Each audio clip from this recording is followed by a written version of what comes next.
Energy is a vital component of Missouri's economy. And I always ask myself the question, do I even know what energy is? I know my cell phone works if I plug the charger into it, but I didn't fully grasp the concept of what is energy? How is it created? What is the value to our economy? So I invited our next speaker, a colleague of mine for several years, Mr. Rick Eastman, with Ameren Missouri. Rick, we're honored to have you here today, and we very much look forward to your message.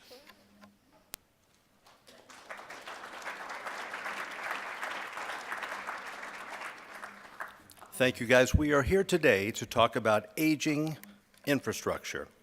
Hence, you've got one of the older speakers, right? I know something about age. So, and Sarah, I don't know if you've seen the bio, but back when I first met you, I told you about my previous TV news days in Kirksville, and I always say that I nearly starved a perfectly good family to death on what that job paid. But Sarah's done much better with this. So this is my 30th year with Ameren. And guys, I have learned half of those years, 15 of those years, I spent working at the Callaway Energy Center, our nuclear plant. So I've learned a lot about nuclear energy. The last 3 years, I have transferred back to Ameren Missouri's Government Relations Department in Jefferson City. So we work with other lobbyists, we work with legislators, and we talk a lot about aging infrastructure. So how many of you think about, or maybe even take for granted, the roads, bridges, highways, water, sewer, natural gas, electric grid that we have serving us every day? I mean, I know you lay awake at night thinking about these things because they're vitally important. But you know, we've taken these for granted so much because they've been in existence really as long as I've been alive, even at Methuselah's age. So we've always had these things. And I think that's partly why we take them for granted. And also, they're so reliable. When you flip the light switch, if you're an Ameren Missouri customer, right, Lana, the lights always come on. Most of the time. Also, when you turn on the tap, water comes out. So all of those things are there, but the infrastructure that makes those available and the conveniences are aging. So before I show you this riveting 9-minute video that we have produced about aging infrastructure, I want one commercial. My next slide, oh, I'm driving those, sorry.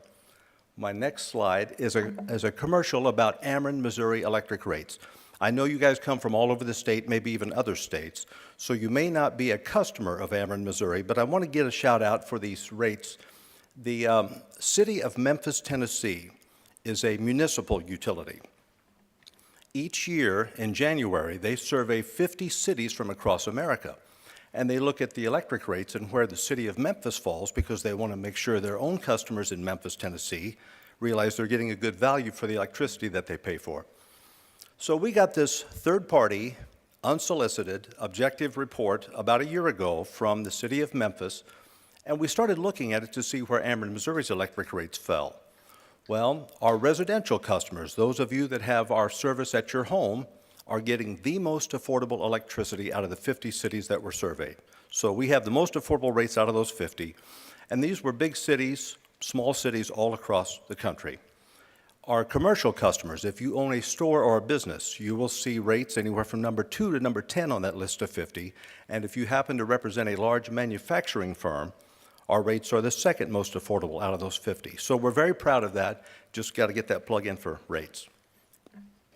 So guys, just a few more slides. And the reason we talk about infrastructure so much, again, it's because we have always had it in existence. We somewhat take it for granted as a society in this country. But Ameren's new mission statement, we have just recently revised to say, to power the quality of life. And if you think about it, electricity in particular, and other energy forms, but electricity in particular is what really powers our quality of life. It makes us comfortable with heating and air conditioning, with lights, all of our iPads, iPhones, PCs, laptops, desktops, everything is driven by energy. Television, satellite, all those things. So we do want to be mindful of upgrading it. Ameren Missouri is spending an average of $600 million per year, and we have for the past 10 years, to reinvest back into our existing infrastructure. That's not building anything new, that's just keeping up with what we have. But as I tried to state in the video, because much of our equipment was installed in the same window of time, 40 to 50 years ago, it's all coming to its end of service life at once. So we're having a tough time keeping up with that pace of upgrades and infrastructure. This bar chart shows all of the coal plants, coal-fired power plants in Missouri, not just Ameren Missouri's, but these are Kansas City Power and Light, Empire District down near Joplin, Also, Associated Electric has power plants that provide power for the 47 rural electric cooperatives in Missouri, and then the power plants that provide energy for the 85 municipal utilities. So the city of Springfield, Columbia, Hannibal, Kirkwood, towns like that have their own utilities. And you can see, hopefully you can read that bar chart, but the tallest bar is 41 to 45 years of age. So that's the age range that most of our coal plants in Missouri are. The 4 names and ages or dates you see at the bottom, those are the 4 large coal plants that Ameren Missouri owns and operates. On the video, you saw the Merrimack plant, which is down I-55 south of St. Louis. That plant is in its 61st year of operation this year. This bar chart just very quickly shows the substations, so those fenced-in areas that have transformers that take the voltage up or down. Just to upgrade the transmission and distribution substations that are 40-plus years old or older requires about $1 billion of investment, $1 billion. And this is just Ameren, Missouri alone. You saw in the video that the American Society of Civil Engineers has graded, and they do this for every state and the U.S. as a whole. They look at all infrastructure, roads, bridges, highways, water, sewer, natural gas, energy, and then they break it down by each of the 50 states. And Missouri got a D+ for our energy in their 2013 report.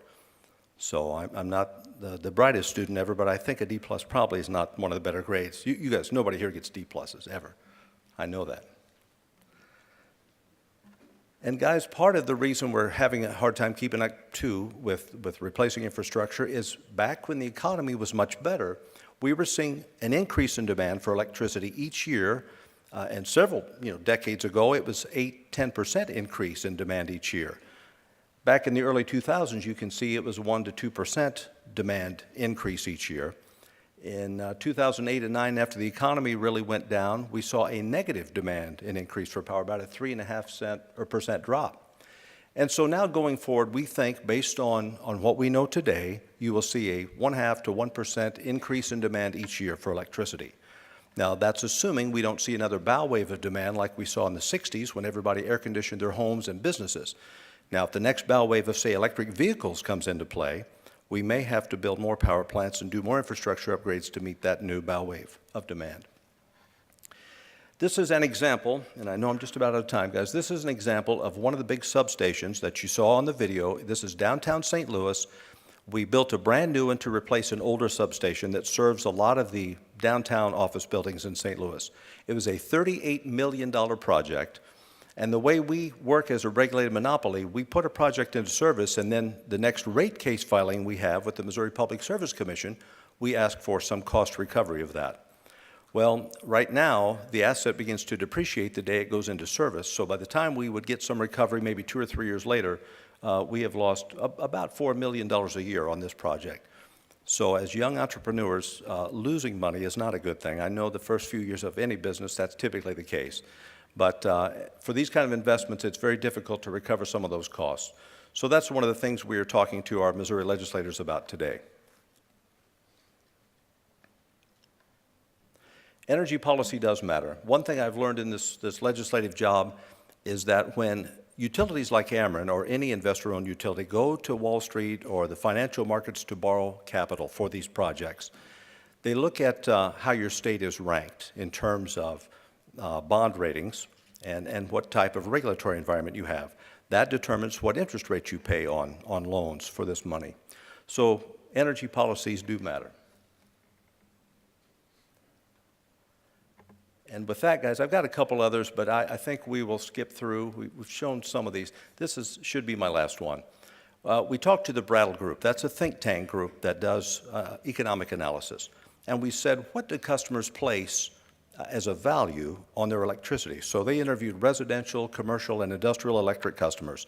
And they said, if you were out of power, how do you value that loss of power, that opportunity cost? And when they ran the analysis on that, it came back and they said, for every dollar that you invest in rebuilding your infrastructure, it yields a return of $1.50 to each of those customers based on the value they placed on not having electricity. So I'll stop with that, guys. What questions do you have about aging infrastructure or anything we do at Ameren, Missouri? Yes, sir, right here. Oh, we have a microphone coming, sorry. It's a sprint. I'm CK from Westminster, and great thanks for the presentation. Thing is that I know that investing in infrastructure is great, and we heard you talk about the coal plants and stuff. But are you planning to upgrade into like a more sustainable source, like solar energies and stuff like that? Because like in this era, we talk about global warming and stuff like that, you know. Certainly, yeah. The question, well, you guys heard that. It's about renewable energy.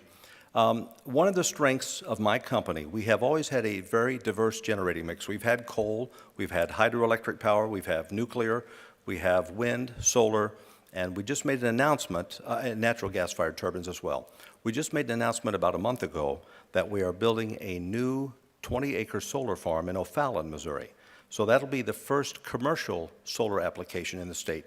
You know, many homes and businesses have retrofitted their properties with solar, but this will be the first solar application we have in our state, and it will generate enough energy for probably 5 or 6 megawatts. Lana, what is that, about 650 customers or more? It's a pretty good number, so it's a start. We bring 102 megawatts of wind energy into Missouri from an Iowa wind farm we contract with. So we've been doing that for about 8 or 10 years. And then certainly hydroelectric has been good. We have 3 hydro dams that use water energy to make electricity. Question here on your right. There was an coordinated attack in Silicon Valley last April, and they took out a substation. It wasn't released until this month. What's Ameren? What can utilities do to protect against that? The newer substations that we've built are designed a little differently, where they're, as far as someone getting into them. You know, we've always had them fenced, but today's the fencing and locks and other protections are there to prevent people from getting in. Now, I guess if a sniper is some distance away, several hundred yards, that's always difficult to stop. But that's a good question. We as a utility look at all things security, including physical security, but cyber security. And we're spending a lot more time analyzing and studying those things to look for ways to make our system even harder. But that was something that certainly made the news from California. Hey, Rick, I'm Travis from Holt Summit, live in Holt Summit. And can you maybe name a state that has a really good regulatory environment that maybe our state could fashion ourselves out of? Maybe Alabama, I think, has a pretty good environment, and how we may be able to get there. Yeah, some of the states around us, on that map we show, and Illinois is a different model. It's done very well with hardening infrastructure and moving forward, even as Ameren, Illinois has tried to do in the last 2 years. But they are a deregulated model, so it's different. They're not fully integrated like Missouri, where an investor-owned utility owns generation, transmission, and distribution. But we've been looking at Illinois a lot since we do business in that state, and look at ways for some of these policies to be upgraded so we can invest more. Right now, even at the $600 million a year investment, I said we're losing ground. Part of the difficult thing is we're seeing more mandates from the federal government to retrofit existing power plants, so that reduces the amount of money we have to invest in some of those other projects like substations. So that's been part of the concern. I think the more and more things we have to do that we're required to do by law is going to reduce that pot of money. So if we can update our 100-year-old regulatory laws via the legislature, that will help us have, maybe 10, 20, 30, 40, $50 million more a year to reinvest in addition to the $600 million. So I would say, at least right now, we've looked at Illinois and what they've done with legislation to move that state forward. It's over here. Over here. Go ahead. Cole Oxley, Lynn State Technical College.